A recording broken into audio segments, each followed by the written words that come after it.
देने के लिए आए हैं मार्केट के माध्यम से पता नहीं। और ये हमारा सॉइल टेस्टिंग लैबोरेटरी है, मृदा जांच प्रयोगशाला, जहाँ पर मृदा की जांच होती है। सबसे पहले आप लोग तो ट्रेनिंग में भी सीखे होंगे, ये इसके पहले भी जानते होंगे कि हम लोग मृदा की जांच क्यों करते हैं, क्यों सबसे पहले ये आवश्यक है, क्यों आवश्यक है ये जांच कराने के पीछे क्या कारण है। जैसे वो चीज़ जानते हैं। अभी तक हम लोगों ने क्या करते हैं, अभी हमारे किसान भाई क्या करते हैं, जैसे जो मृदा की जांच नहीं करवाते, अपनी मिट्टी की जांच नहीं करवाते हैं, वो खुले तौर पर क्या करते हैं, अपने खेत में कोई भी धान की फसल या मकई का या गेहूं का किसी चीज़ का फसल लगाते हैं। वे जाते हैं, उनको लगता है कि उसमें यूरिया देना तो उसमें यूरिया डाल दिए, लगता है उनको डीएपी डालना तो डीएपी डाल दिए। लेकिन उनको सही जानकारी ये हो पाता है कि हमारे खेत में यूरिया की जो भी यूरिया में क्या पाया जाता है, नाइट्रोजन।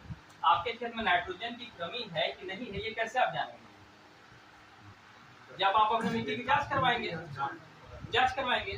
मान लीजिए दो किसान है, दोनों का खेत तो अलग अलग होगा, दोनों का खेत का नेचर भी अलग होगा, दोनों एक ही फसल लगाते हैं, तो किसी खेत में उनको अच्छा पैदावार होता है, किसी में कम होता है। ऐसा क्यों होता है, दोनों यूरिया डाले, दोनों ही डीएपी डाले, दोनों एक ही बीज लगाए, तो मान लीजिए दो खेत में हो सकता है किसी खेत में उसको नाइट्रोजन की जरूरत है, आपने नाइट्रोजन उनको दे दिया तो उसका फसल का अच्छा पैदावार हुआ। लेकिन दूसरे खेत में हो सकता है नाइट्रोजन की जगह सल्फर की जरूरत है, लेकिन तो भी आपने क्या डाल दिया वहाँ पर, नाइट्रोजन डाल दिया।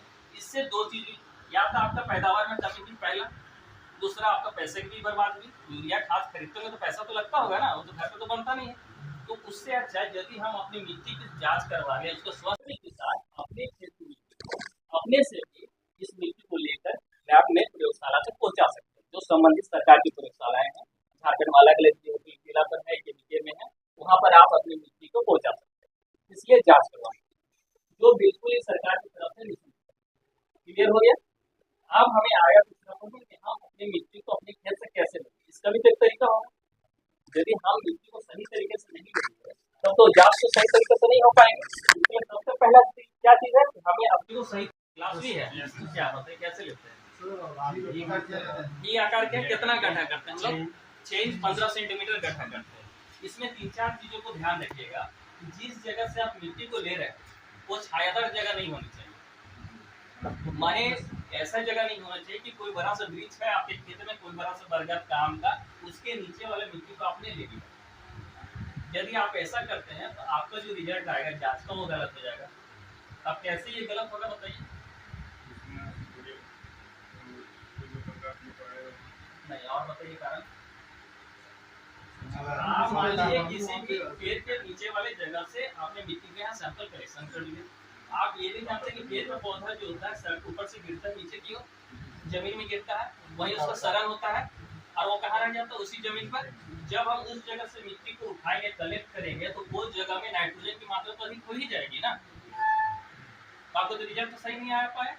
इसलिए हम लोग जब भी मिट्टी को लेंगे तो ध्यान रखेंगे क्योंकि छायादार जगह से मिट्टी को नहीं लेंगे, जहाँ सूखा धूप आता हो, जहाँ हवा आती हो उसी जगह से लेंगे, पहला कंडीशन। दूसरा, हम लोग वैसा जगह का चयन नहीं करेंगे जो दलदल वाली क्षेत्र, जो नमी वाला क्षेत्र, वैसे जगह का भी आप चयन नहीं करेंगे। आपके खेत में बहुत जगह हो सकता है किनारे कहीं पानी का जमाव होता हो, कोई नाला से पानी बहता हो, उसका सटा हुआ जगह से आप मिट्टी को नहीं लेंगे। वैसे जगह से आप इतना बड़ा क्षेत्र हो गया, अम्लराज इसको तो कहा ही जाता है।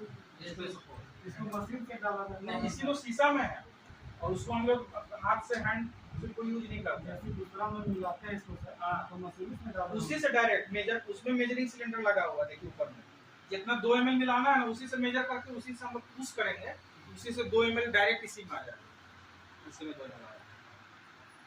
इसको हाथ से डालने समय हाथ में गलत लगा देते हैं।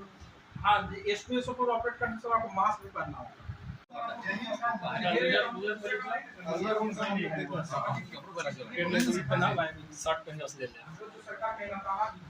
सरकार साइंटिस्ट दे रही है सर, उसको जब सैंपल है फोटो ले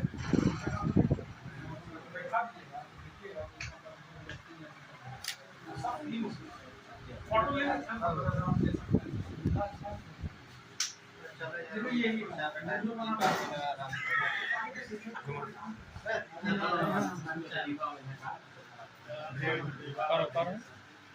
चले जिसको चले गया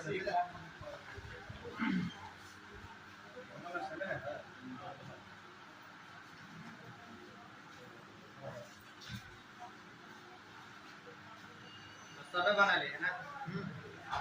सब तो बना कर पता ना तो कि का है एक बना सब दिए।